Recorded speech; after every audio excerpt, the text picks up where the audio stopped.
Today we're sorting through so-called worst writing advice and seeing which ones actually deserve the hate and which are just a little bit misunderstood. Hi, I'm Leslie, and you might notice today that I'm not by myself. I'm so excited to have Diane on my channel today. Do you want to do a little introduction? Yes, absolutely. I'm Diane Callahan, aka Quotidian writer here on YouTube. I am also an editor and a writer, and I'm just super excited to be here ranking bad writing advice. I haven't gotten to do this type of video before, so I'm really excited about it. Yay! Okay, so first I wanted to review the ranking system that we'll be using. The first tier is surprisingly not awful. This is advice that is mostly bad, but with caveats, it could be good. Next, we have proceed with caution, which is relatively bad advice, but might apply in certain situations. Then, please stop saying this, which is pretty much just standard bad advice. And then we have burn it with fire. This is the worst of the worst that make us rage. So our first advice today is never say said. And we're starting off with a hot one because this one does make me rage. Right? Yeah. And I am going to be putting it in the burn it with fire category. Yes, I absolutely agree. 100%. So what is your rationale? Okay. Or share mine? So said is an invisible word to the readers. It is not something that is going to detract from your writing. And it's very important that people know what character is speaking. Yes, exactly. So yes, and I find it very strange because I've heard the set is dead before too, and I think that sometimes they're like, oh yeah, just use a lot more creative, dialogue tags, but then that sounds pretty ridiculous if you're using like really big words for everything. You're like, they exclaimed, like all the time, and so set is invisible, as you said, and the reader expects that. And in addition to that, I think the problem that maybe that's addressing is that you don't want to overuse dialogue tags. Like if you say like, he said after every single line, like that's not necessary because you can leave it out. But like I think it's absolutely like the best dialogue tag is said. Yeah. So and I think a lot of times people get caught up in trying to not use said, and so they'll take up unnecessary word count or like embellish in a way that is distracting. Yes, absolutely. But yeah, just remember that sometimes you can use an action instead of saying said. Totally. Or you can just leave it off altogether and like just use them like every few lines. Yeah. So are you also burn it with fire? Okay, burn it with fire. Excellent, we agree on that one. Yes. So our next one is write only when inspiration strikes. And so that one I think it's not quite burn it with fire, but it's our next one up, which is remind me what was our what our ranking is. Please stop saying this. Yeah, please stop saying this. Yes. So I think, writing only when inspiration strikes, like I think that, you might not write at all because it's, as Stephen King says, don't wait for the muse. I think sometimes you do have to force yourself to write, and if you're really struggling with something, maybe there's like a reason for that. But what's your thought? I'm in the same tier, actually, so we align there as well. I think that oftentimes when you start writing is when the inspiration comes. So you get momentum when you do sit down and just do the thing. Yes. And so, waiting to start for the inspiration is usually not very fruitful. Yes. And then I will also say that your brain doesn't really like doing hard things. Yeah. And writing is hard. It is. Yeah. So being able, like waiting around for your brain to be like, I want to do that thing is not usually helpful. Yeah, and for me with writing, it really feels like pulling teeth, like almost every time. Like it's pretty rare for me to write and have it feel really good, which I know it does for some writers, but like I love revising. Like that's my beloved like part of the process. It's a very editor thing to say, but I think that it's totally normal to not enjoy writing and to also feel like, sitting down to write and having that discipline to do it and feeling like it's like more like exercise than it is like, playing sometimes. Sometimes it will be fun and sometimes it will be painful, but it's all worthwhile. So our next advice is to write every day. And I hear this one thrown around all the time. And I think it is bad advice, but not the worst in the world. Writing is a skill, so practicing it is a good thing. If you practice it more, then you'll get better, which is totally fine. But I am very aware of avoiding burnout for people. And so I don't think that it's realistic to actually write every single day, and that you shouldn't put pressure on yourself to write every day. Yes. You're still a writer. You still can improve and do the thing even if you don't do it every day. Yes, and I totally agree with that. That's why I put it in the proceed with caution category as well. Yeah. And I mean, it's ironic because I do have a video that's how to motivate yourself to write every day. Yeah. And I do think it's a good aspiration in the sense that, like, you know, just like if you exercise every day, you practice a language every day, you are going to get better. It's a skill, right? Like, but I think that you don't believe the opposite. Like, oh, if I don't write every day, then I'm a bad writer. If I take a break, you know, and I break my streak, I'm a bad writer. It's like, no, it's not like that. You'll definitely get better if you write every day. You don't have to, but I think if it's something that you want to do and that it feels good to do, I think there's like ways for you to achieve that. But I just don't want people assuming that write every day means that, like, oh, I have to do that in order to be a writer, which is like absolutely not true. Yeah. So our next piece of advice is, if you're a real writer, it should come naturally. And I think that this is very interesting, like a kind of the debate between, like, I guess, talent and skill and that sort of thing. But I absolutely think this is bad advice. This is the burn it with fire advice, because I think that there is, you know, like I said, for me, it is really pulling teeth. I do think that, you know, there are a lot of writers where it's like, you know, I hate writing, I love having written. That's a Dorothy Parker. That's like a quote that is around a lot. But I do think that if you are struggling to write certain scenes, it might mean that you don't have the tools that you need, or the scene is resisting you for a reason that maybe you need to revisit whatever it is. Like, oh, I can't sit down and write this particular scene. Maybe there's something in the story that's telling you that's not the direction you really want to be going. Yeah, I get really passionately angry about this one. So certainly burn it with fire. I think, like, anyone can be a writer. Yes. This is not a gate-kept hobby, aspirational occupation. Like, anyone can write, and anyone can get better as a writer. And so I think this is a piece of advice that prevents some people from going forward and getting that inspiration and encouragement when they might not be good at first. Like, you might have really sucky writing at first, and that's okay. Yes, absolutely. I think that is the key thing to remember. Yeah. Next, we have Write What You Know. And this one, I think, is surprisingly not awful. Yeah, I agree. I was hoping you were going to say that. Okay. Okay, so this is a piece of advice that gets thrown around, and I think it can scare people away from writing in worlds or locations that they don't know, which would classify it as still bad advice, because you can write anything. You're allowed to write anything. Yes.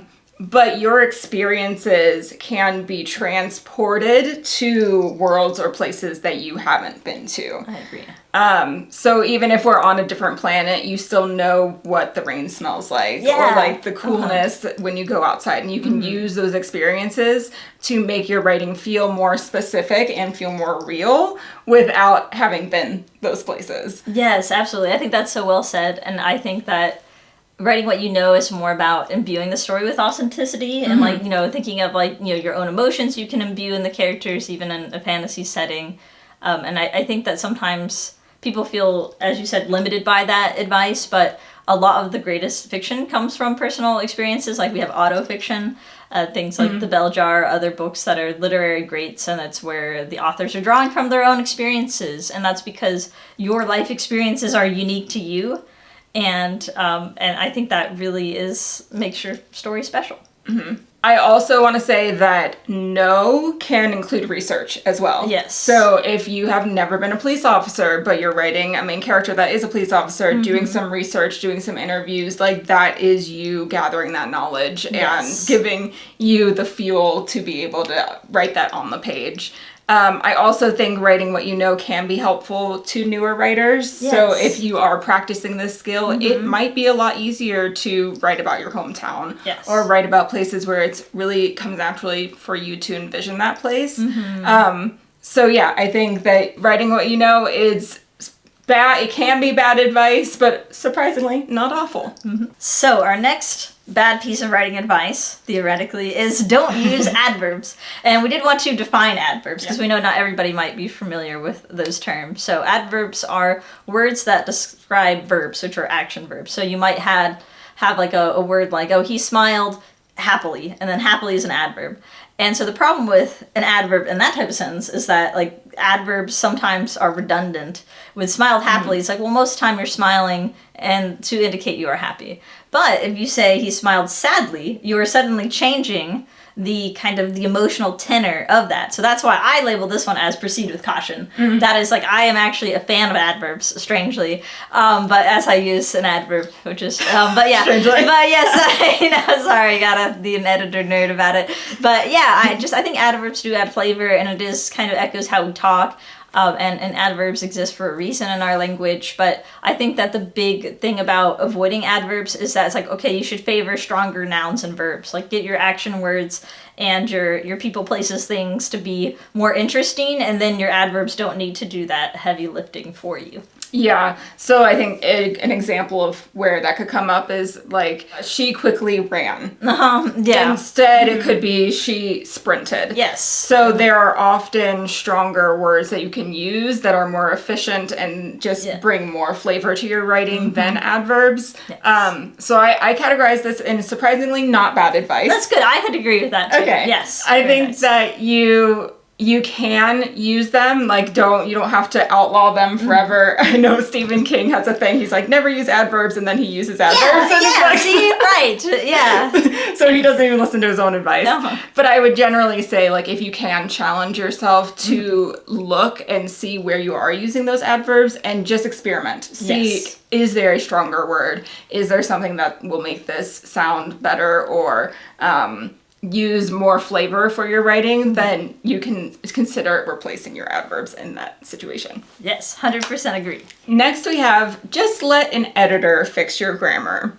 And this one I put in proceed with caution. Okay.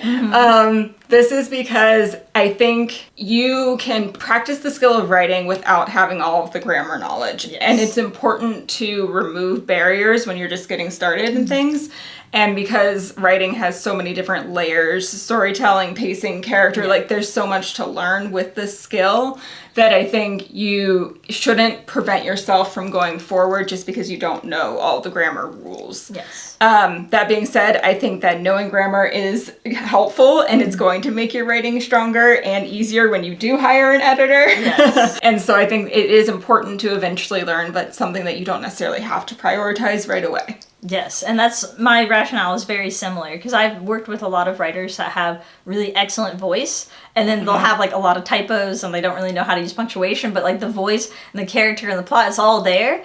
And, you know, they may have tried to learn some of those grammar rules and things, but they just might not have the eye for it. And I think that's totally fine. Like, you don't have to have that as a strength, but as you said, like, I think knowing those things, it can help you do some of that on your own. But I think that in any situation, you're going to be working with an editor, ideally. Like, every writer will work with editors. Like, I am an editor. I have my poetry collection that's coming out. I hired 2 other editors. So I am editing, but then I have 2 other editors, because I just really want it to be, you know, as perfect as it can be, and to have, like, that extra set of eyes is really helpful, especially if they bring, like, a slightly different perspective on what sounds good in the sentence. But if you have that knowledge of grammar yourself, that way you can also sort through advice. So when somebody says, like, oh, you should do this from a style perspective, because sometimes people equate grammar and style. Like, style is more, it's like, okay, well, how does this sound? It's more subjective. Grammar is like, well, this is by the book, like, this is what the rules of English say that you should do to make it a coherent sentence. But style is like, this sounds nice.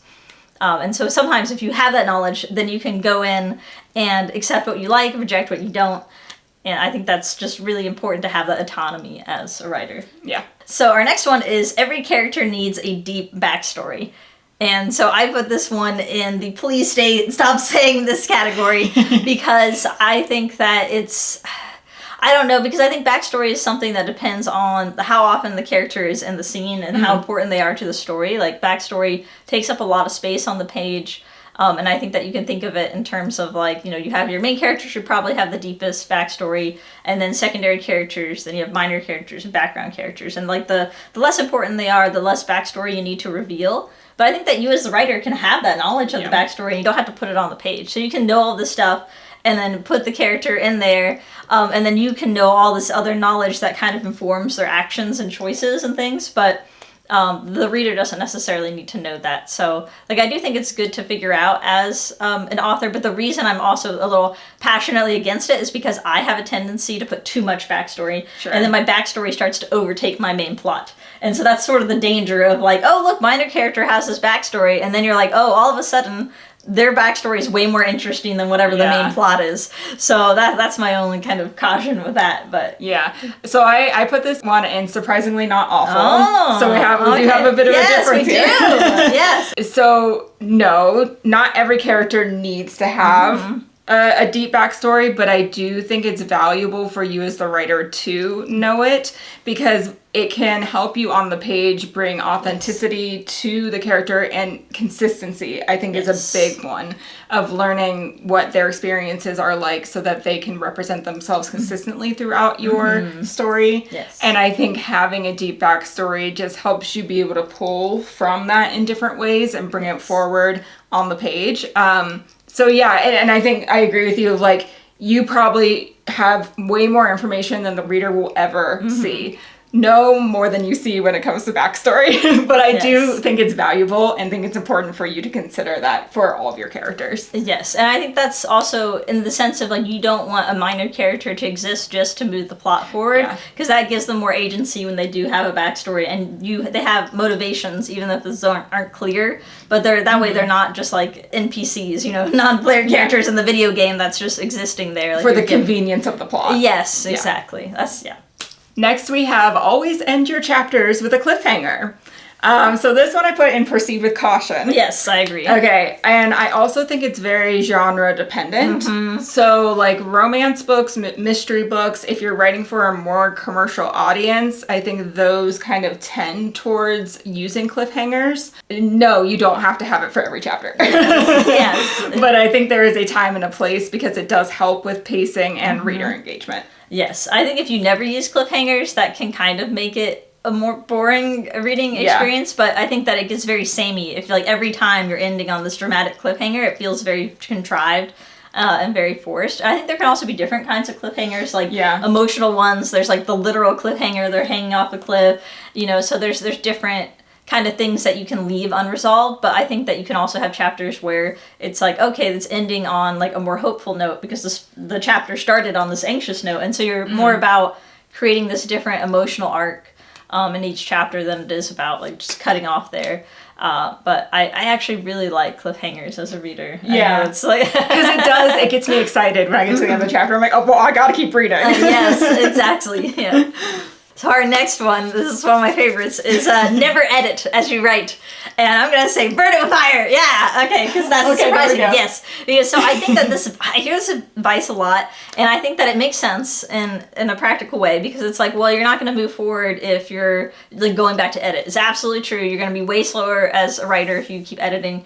But I know for myself and for other writers that I know, it's like, it's almost this, like, this compulsion to, like, go back and edit, and it's like I can't really move forward because every sentence that I write about a character, things like that, is building towards the rest of it. And so I kind of have to keep that consistency so that in my brain as I'm writing, it just feels like this one cohesive unit. So I don't think that editing as you write is necessarily bad, and I think everybody does it to some degree. Yeah. But I think that you should understand that it's going to slow you down immensely if you're going back to, like, re-edit all the time. So I think there is a balance to be found there. So it's not like, I say burn it with fire because, like, because I feel like people are that's spouted so much that I almost have to do the opposite to be like, no, it's fine to edit as you write, but also just knowing how your own brain works, leaning into whatever works. Like, if editing as you write helps you write more, like, do that. But if it's really preventing you from getting any writing done at all, then, like, maybe you do need to have some coping strategies for that. Right. I'm in the please stop saying this category, okay. so pretty close.